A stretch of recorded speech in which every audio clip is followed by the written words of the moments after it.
Bonjour à tous, je m'appelle Peggy Cantat-Fuyet, je suis membre de la section de Malakoff du Parti communiste français. Donc j'habite en Chine depuis 6 ans et j'y travaille depuis un peu plus d'un an. Dans le cadre de mon travail justement, j'ai eu l'occasion de participer l'an dernier à la traduction du rapport au 19e Congrès national du Parti communiste chinois.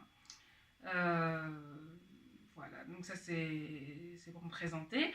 Ensuite, je soutiens le texte pour un manifeste du Parti communiste du 21e siècle. Je le soutiens parce que je suis d'accord avec l'orientation générale et avec l'analyse générale du texte. J'ai particulièrement apprécié la façon dont a été abordée la question de l'internationalisme, le fait que la Chine on souligne en fait le rôle anti-impérialiste de la Chine et le fait que la Chine fasse contrepoids à l'hégémonie et à l'impérialisme des États-Unis. Et c'est vrai que la Chine, elle prône le développement pacifique, une communauté de destin pour l'humanité, donc des valeurs ou des points sur lesquels on peut se rejoindre.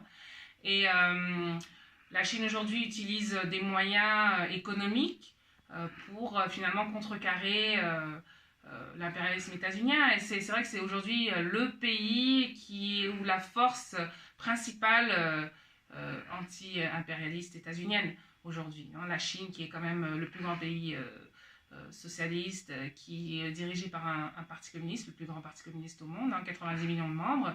Donc voilà, c'est quelque chose de très important et c'est la deuxième puissance économique mondiale. Donc c'est difficile en fait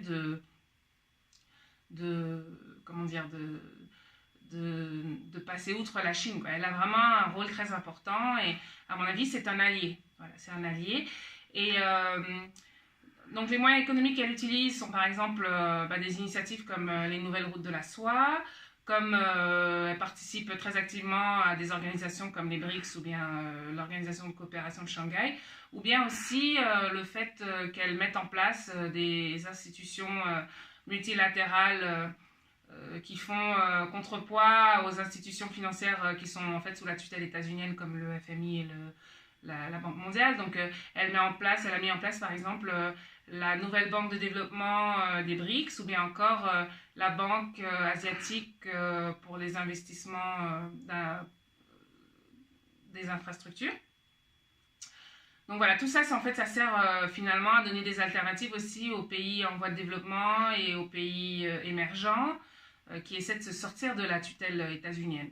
Donc c'est un aspect très important et voilà, c'est quelque chose que j'ai beaucoup apprécié du texte, qu'il le mentionne clairement. Ensuite, voilà, j'espère que il y aura plus d'échanges et de dialogues entre le Parti communiste français et le Parti communiste chinois et que les membres de base du Parti communiste français auront plus accès à ces dialogues et ces discussions où voilà, ces échanges. Ouais. Ensuite, pour terminer, j'aimerais dire que en fait, pour construire un monde socialiste, une société socialiste et une mondialisation socialiste qui va vers le communisme, eh bien, en fait, il faut qu'on s'unisse, quoi. Il faut qu'on ait des alliances avec des pays, des forces progressistes, des pays progressistes ou socialistes, des partis communistes progressistes, etc.